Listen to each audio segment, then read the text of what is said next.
My dear friends, have you ever noticed how much of our energy is spent waiting for others to clap for us? A child draws a picture and looks at the parents for approval. A student works hard and waits for the teacher's praise. An employee works tirelessly, but the joy is incomplete until the boss says, "Well done." We begin to believe that our worth exists only in the eyes of others. But let me ask you, what happens if that praise never comes? Does your work lose its value? Does your effort become meaningless? Absolutely not. The sun shines every morning without asking anyone's permission. The flowers bloom whether or not anyone stops to admire them. Likewise, you too were created to shine, not because someone approves of you, but because it is in your very nature to glow. Many times in life, we tie our sense of value to how others treat us. If they applaud, we feel we are enough. If they criticize, we shrink into doubt. If they ignore us, we begin to believe we don't matter.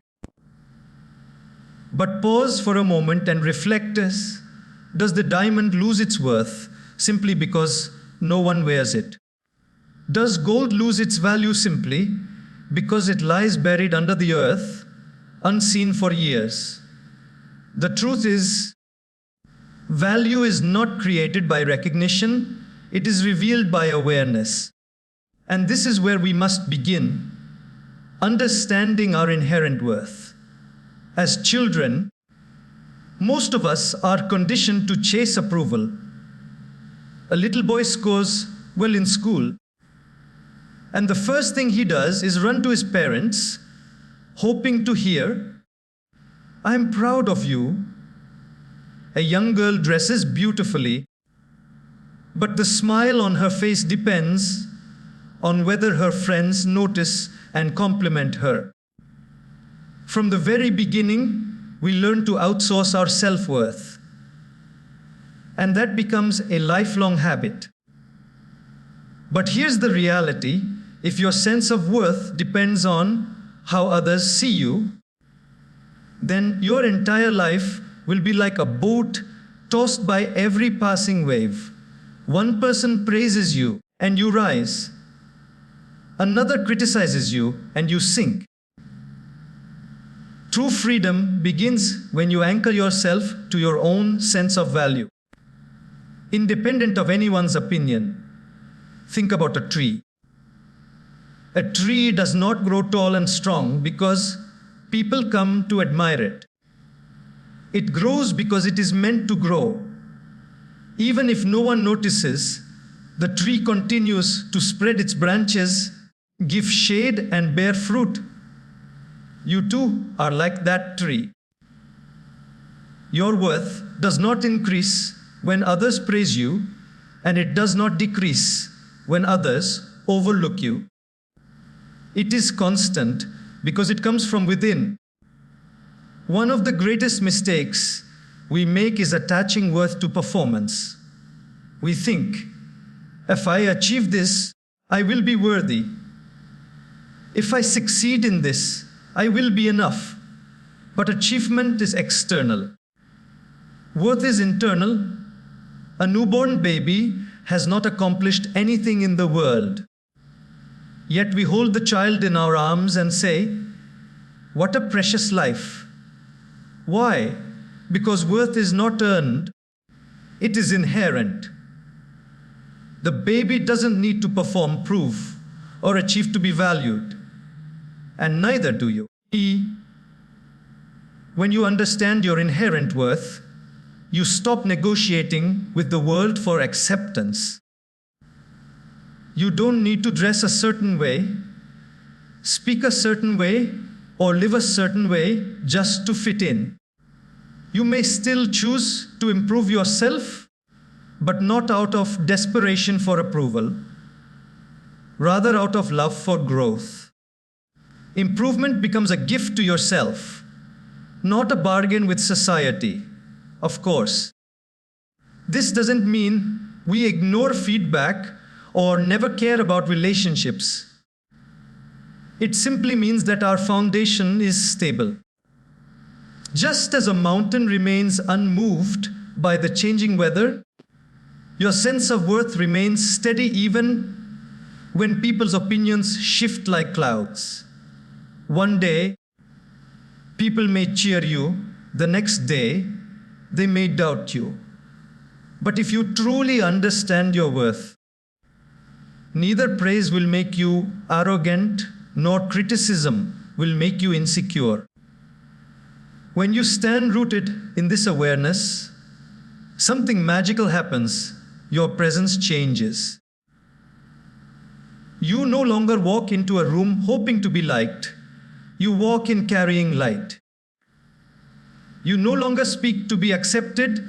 You speak to share truth. You no longer chase recognition. Recognition often follows you instead.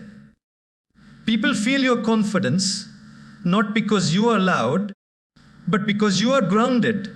So, my dear friends, the first and most important step to shining without seeking approval is to truly know your worth.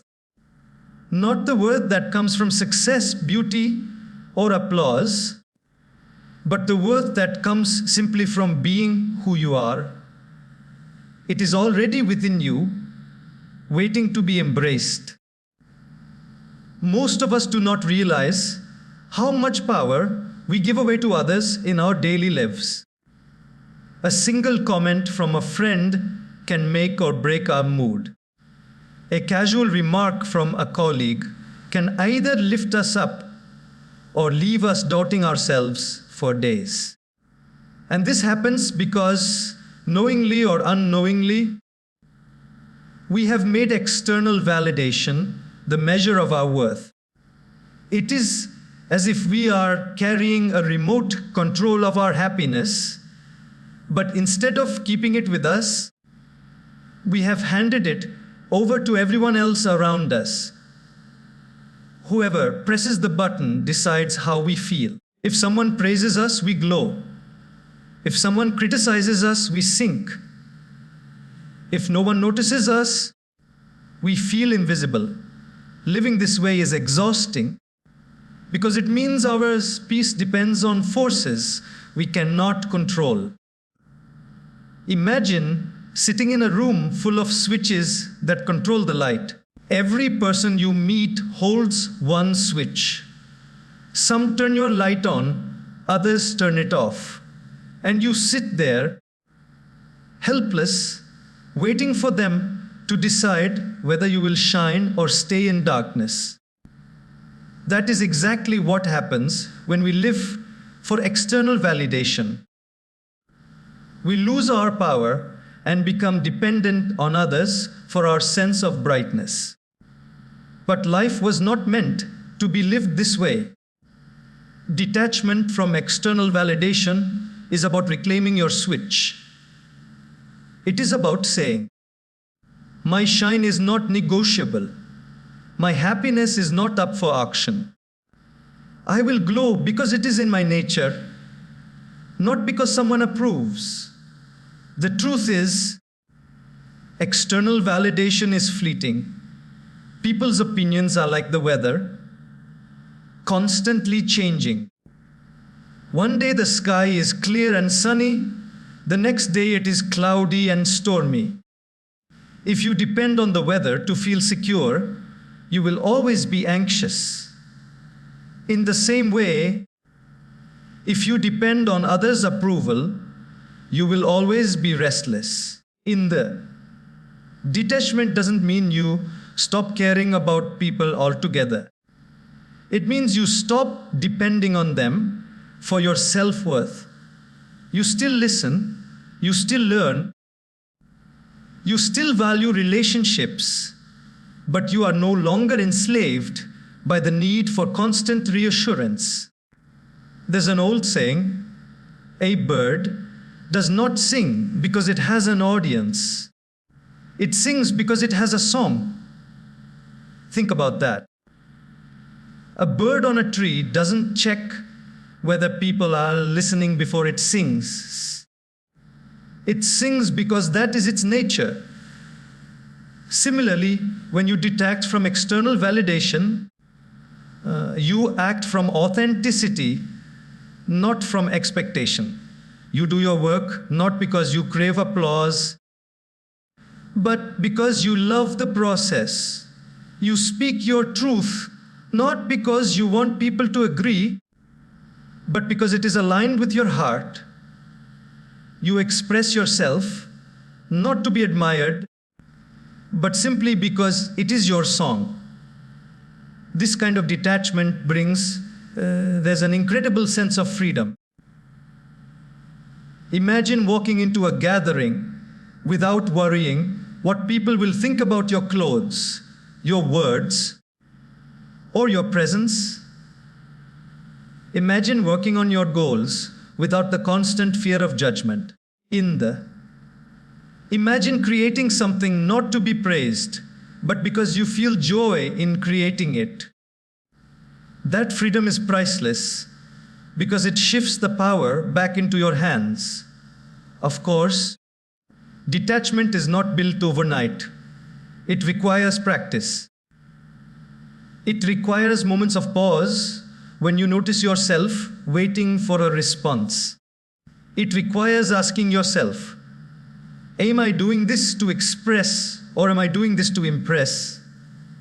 Slowly, the more you choose expression over impression, the stronger you become, and soon, external validation becomes like background noise. You can hear it, but it no longer dictates your path. The day you detach from external validation is the day you taste real independence. You stop living like a puppet, pulled by strings of approval and disapproval, and you begin to live like a creator who shines from within. That is where true strength lies. One of the greatest traps of life is measuring success only through applause. We spend days, months, and sometimes years working on something, but when the recognition doesn't come, we feel as though all our effort was wasted. Why does this happen? Because our focus silently shifts from the journey to the result, from the process to the praise. And when that happens, we miss the real joy of life. Think about an artist painting a canvas. If the artist is constantly worrying about whether people will like the painting, the brush will never move freely. Every stroke will be controlled by fear of judgment. But if the artist forgets the audience and immerses in the process, the painting flows with life, energy, and authenticity. Ironically, it is often such art, born out of pure process, that touches hearts deeply. The same applies to everything we do. When we focus on the process, we create with sincerity, and the result naturally shines. The problem with chasing praise is that it is unpredictable. No matter how good your work is, not everyone will see it, and not everyone will value it. If you tie your joy to those uncertain reactions, you will always feel insecure. But when you tie your joy to the process, every moment becomes rewarding. The student who studies for the love of learning enjoys the journey, while the one who studies only for grades suffers every step. The runner who runs because she loves the rhythm of her feet and the sound of her breath feels alive, while the one who runs only to win approval feels burdened. The beauty of focusing on the process is that it builds resilience. Praise is temporary, But discipline is lasting. If you only work for recognition, the moment it doesn't come, you lose motivation. But if you work because you are committed to the process, you keep moving forward regardless of applause or criticism. That is why some people achieve consistency while others fade after short bursts. The secret lies not in external rewards, but in internal dedication. Imagine a gardener planting seeds. If the gardener keeps digging every day to check whether the seeds are growing, impatience will destroy the harvest. But if the gardener trusts the process, watering, nurturing, and caring, one day the plant will rise. Life works the same way. Your efforts may not be noticed immediately. Your growth may not be visible instantly. But if you stay faithful to the process, results will come, often in ways far beyond what you imagined. Another important aspect of process, overpraise, is peace of mind. When your worth depends on praise, your mind is always restless. Did they like it? What did they think? Was it good enough? This inner chatter drains energy. But when you focus on the process, the mind quiets down. You immerse in the work itself, and that immersion becomes meditation. Cooking, writing, working, or serving, anything done with full focus on the process brings calmness and fulfillment. In fact, when you let go of praise and immerse in the process, you often perform better. Why? Because pressure reduces, authenticity increases, and creativity flows. Athletes call this the flow state, a condition where they are so absorbed in the process that time disappears and their performance peaks. This state is available to all of us when we work without the burden of external validation. So the question is, are you living as a performer waiting for claps, or as a creator enjoying the act of creation? The claps may or may not come but the satisfaction of giving your best in the process is always available. And when you make that shift, every day becomes fulfilling, not because the world acknowledges you, but because you are present, sincere, and alive in what you do. One of the easiest ways to lose peace in life is by comparing yourself to others. It begins subtly. Someone achieves something, and instead of celebrating them, a quiet voice inside whispers, "Why not me?" Someone looks more confident, more talented, more appreciated, and suddenly your own light feels smaller. But the truth is, comparison is a thief. It doesn't just steal your joy, it also blinds you from seeing your own unique brilliance. Think about a rose and a lotus. The rose blooms on land, the lotus blooms in water. If the rose starts comparing itself to the lotus and complains, "I cannot survive in water, so I must be less," it misses the beauty of its own fragrance. If the lotus looks at the rose and says, "I don't grow on land, so I am not enough," it ignores the elegance of its resilience in muddy waters. Both are beautiful, but in their own way, in their own place. The same applies to you. Your shine is not meant to be a copy of someone else's, it is meant to be your authentic expression. The problem with comparison is that it sets you up for endless dissatisfaction. There will always be someone richer, smarter, more skilled, or more recognized than you. If you measure your worth by their success, you will never feel enough. It's like chasing a horizon. You keep running, but it keeps moving further away. But when you stop chasing and look around, you realize you already stand on beautiful ground. Comparison also distracts you from growth. Instead of focusing on your own path, you spend energy watching others. Imagine two runners in a race. One looks straight ahead and runs with focus. The other keeps looking at the runner beside him. Who will stumble? The one distracted by comparison. Life works the same way. Your energy is limited If you waste it measuring your life against others, you lose the strength to walk your own journey. There's another hidden danger in comparison. It breeds jealousy and insecurity. Instead of learning from others, you begin resenting them.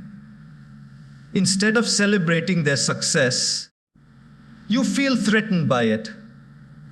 But jealousy doesn't harm the other person. It only poisons your own peace. It's like drinking poison and expecting someone else to suffer. That is why it's so important to free yourself from the prison of comparison. So how do you do that? By remembering that everyone's story is different. Some people start earlier, some later. Some walk a straight path, others take detours. Life is not a race, it is a journey. When you compare, you measure yourself against a chapter of someone else's book, forgetting that your story has its own rhythm. The fruit on a tree ripens at its own time. An apple doesn't look at a mango and say, "Why am I not like you?" It simply ripens into what it was meant to be. Instead of comparison, try appreciation.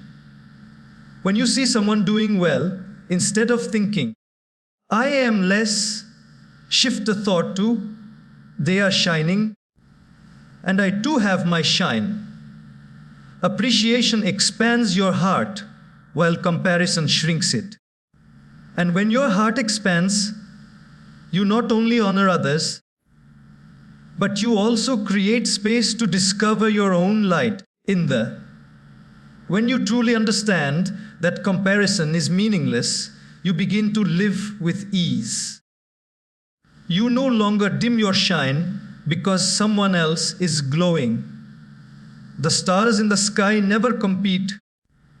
They all shine together, each adding beauty to the night. You too can shine fully, not by copying or competing, but by being the light you were born to be. At some point in life, all of us encounter criticism. It may come from family, friends, colleagues, or even strangers. Sometimes it is constructive, other times it feels harsh and unfair. But the mistake many of us make is treating criticism as the final verdict on who we are. A few negative words echo louder in our minds than years of effort, and we allow them to shape our identity. But criticism, no matter how sharp, is never the ultimate truth about you. It is only an opinion, one perspective, spoken through the lens of someone else's experiences, biases, and limitations. Think of a diamond. To an untrained eye, it may look like just another stone.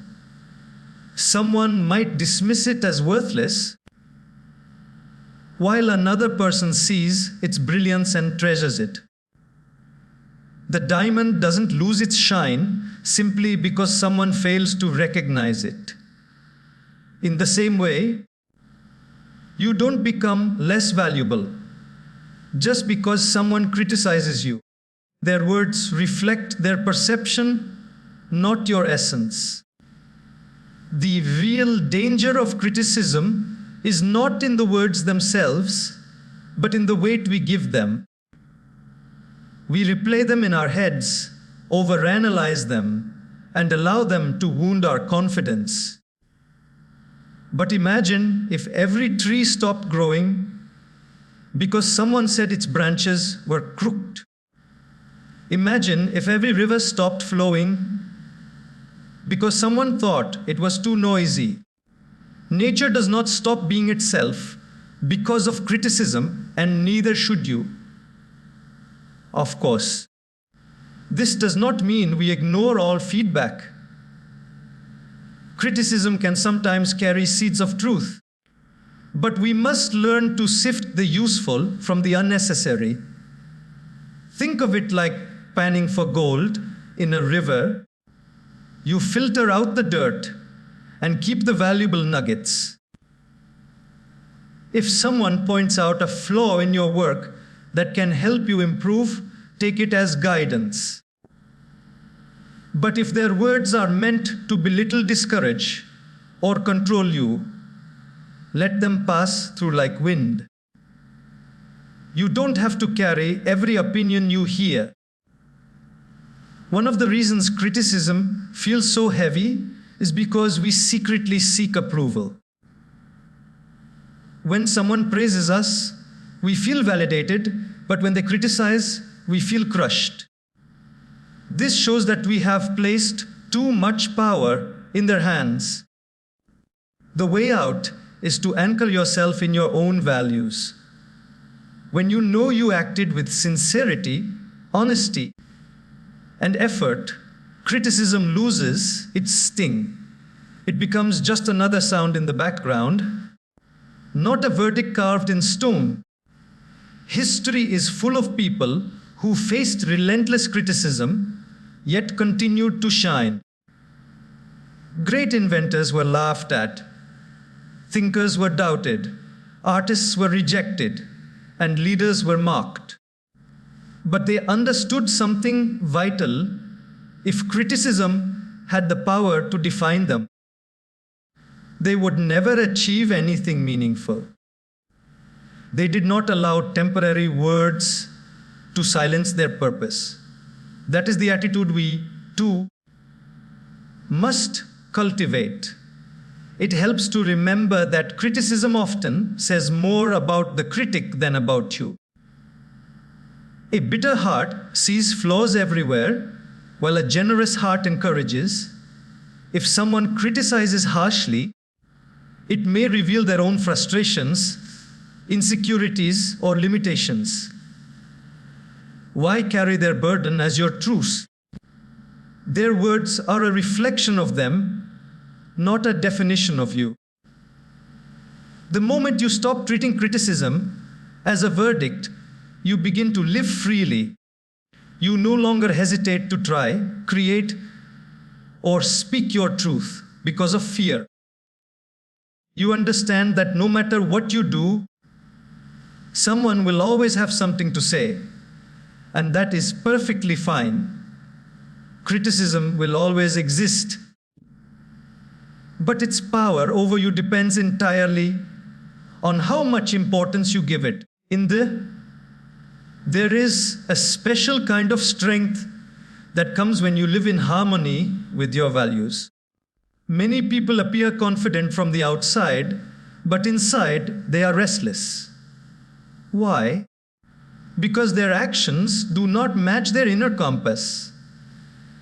They say one thing, but do another. They believe in honesty, but compromise when it suits them. They value kindness, but act harshly when under pressure. This misalignment creates inner conflict, and conflict always weakens us.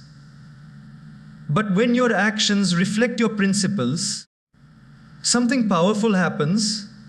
You walk with quiet confidence. You no longer need approval from the world, because your own conscience becomes your witness and your guide. Think of a tree whose roots go deep into the soil.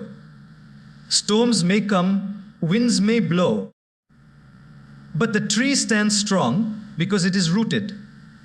Values are like those roots. When you live according to them, you may face challenges, criticism, or even temptations, but you remain steady. Without values, life becomes like a leaf drifting wherever the wind blows, always changing direction, never secure. With values, you become grounded, stable, and strong. The beauty of living aligned with your values is that it simplifies life. You no longer waste time wondering what decision to make or worrying about people's opinions. When honesty is your value, you don't ask, should I lie in this situation? When kindness is your value, don't debate whether to help someone in need. Your values give you clarity, and clarity is a rare and priceless gift in a world full of confusion. But why do so many people drift away from their values? Often, it is because of fear. Fear of rejection, fear of losing an opportunity, fear of standing alone. So they compromise. They hide their real selves to fit in. They bend their values to please others. But the tragedy is this. Even if they gain approval from the world, they lose approval from themselves. And no external praise can replace the peace of self-respect.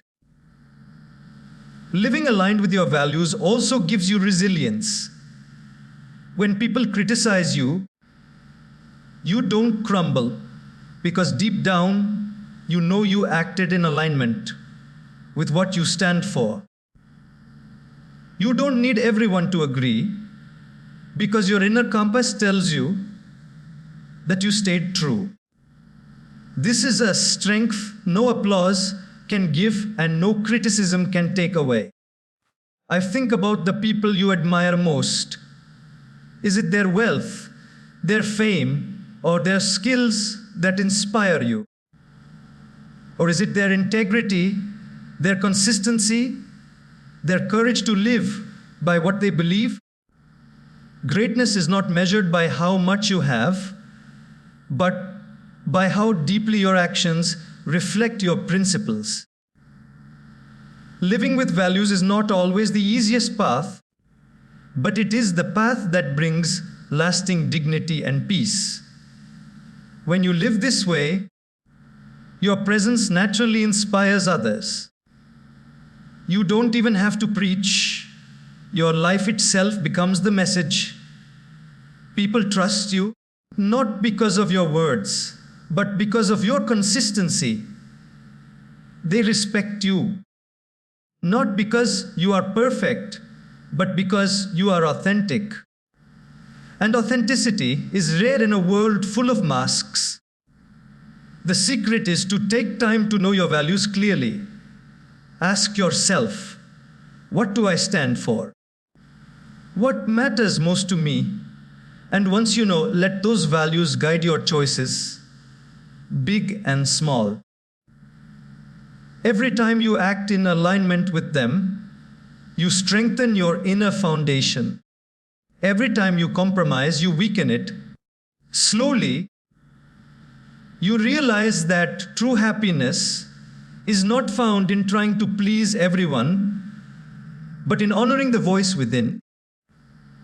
One of the quietest, yet most powerful ways to build confidence is through gratitude.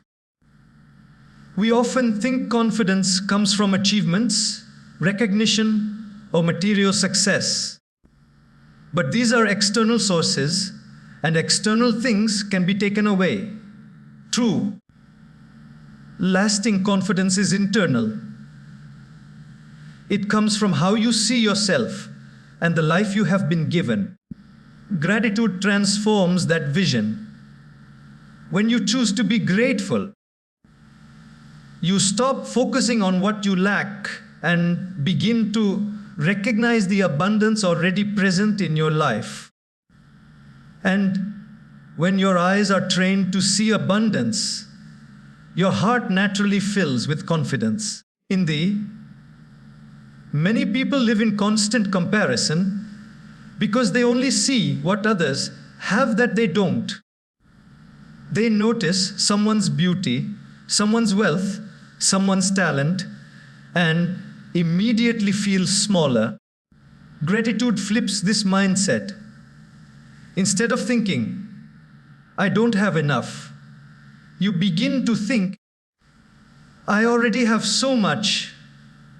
You look at your strengths, your opportunities, your relationships, your lessons, and suddenly you feel richer. That sense of richness becomes the soil in which confidence grows. Imagine walking into a room with a grateful heart. You don't feel threatened by others' success because you are already thankful for your own blessings. You don't feel desperate to prove yourself because you recognize the value already within you. This quiet assurance radiates outward, and people feel it. It is the kind of confidence that doesn't need to shout. Gratitude also strengthens confidence because it changes your relationship with failure. When things don't go as planned, most people slip into self-doubt. Maybe I'm not good enough. Maybe I can't do it. But a grateful person looks at the same failure differently. What can I learn from this? What new opportunity does this setback give me? What hidden blessing is here? Instead of shrinking, gratitude helps you grow. Instead of doubting yourself, you trust that even challenges carry value. This mindset is what keeps you moving forward when others give up. There's a story of two men who both lost their jobs. One drowned in despair, repeating, "Why me? Life is unfair." His self-worth collapsed with his employment. The other, though equally hurt, chose gratitude. He said, "I'm grateful I gained skills here. I'm grateful for the people I met. I'm grateful I now have a chance to explore something new." That grateful perspective gave him confidence to try again. And soon he found a better path.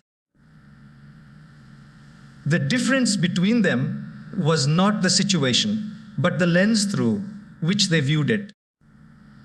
Gratitude was the lens that created resilience. Another reason gratitude boosts confidence is because it keeps you rooted in the present. When you are grateful, you stop worrying excessively about the future or regretting the past. You begin to value this moment, this opportunity, this breath. And when you live fully in the present, your actions become more authentic and powerful. Confidence is not about being fearless.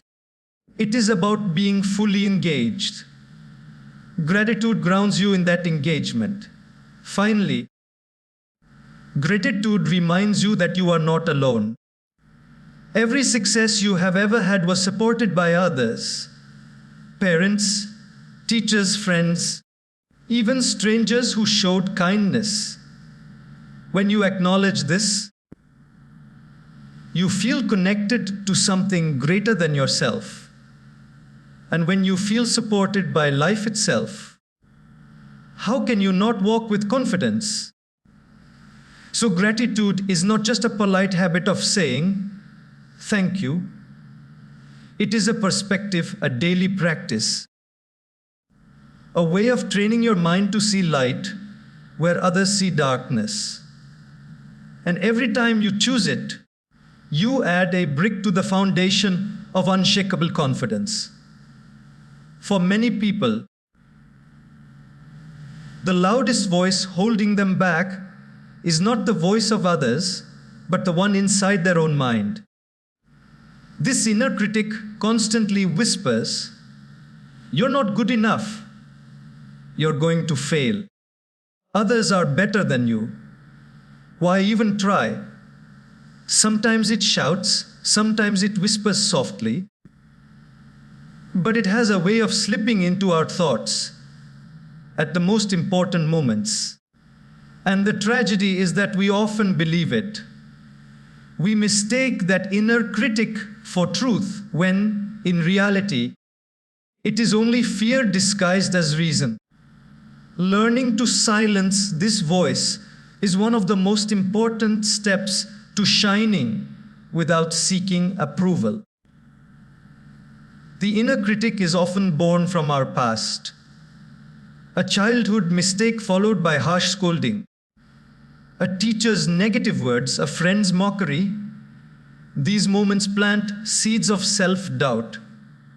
Over time, those seeds grow into a habit of self-judgment. Even when no one else is criticizing us, we continue the job ourselves. But just because the voice is familiar does not mean it is right. Familiarity and truth are not the same. The inner critic is like an old recording that plays over and over, but you have the power to stop it. One way to silence the critic is by challenging it. When the voice says, "You can't do this," pause and ask, "Is that really true? Where is the evidence?" More often than not, you'll find the critic has no real proof. It is simply echoing fear. Replace that thought with a kinder one.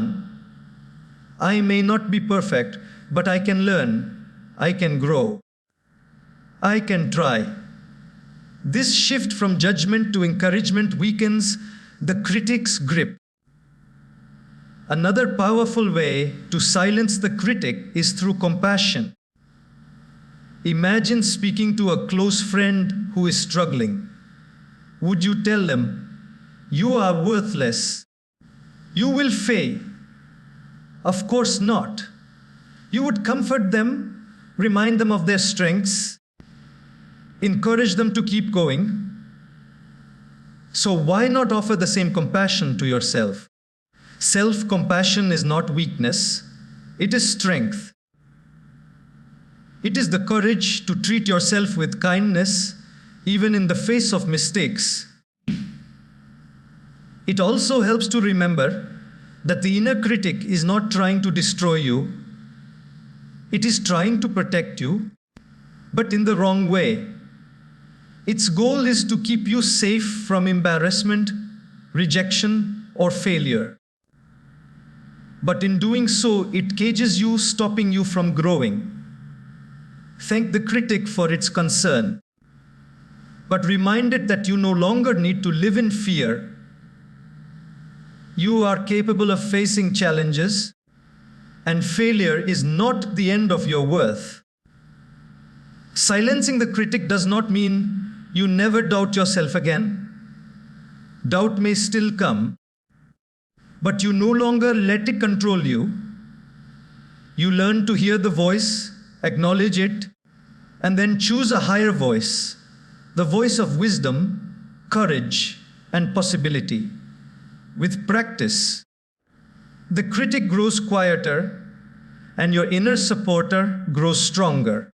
Imagine two wolves inside you, one of doubt and fear, the other of strength and confidence. The one that grows is the one you feed. If you keep listening to the critic, it will dominate your thoughts. If you practice self-kindness, gratitude, and encouragement, the supportive voice grows louder. And when that happens, you begin to shine from within, no longer begging for validation from others, because you are no longer attacking yourself.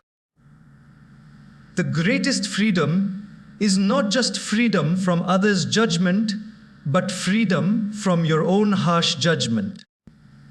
When you silence the inner critic, you finally hear the voice of your true self, the one that says, "You are enough, you are capable, you are worthy," and that voice is the one that deserves to guide your life.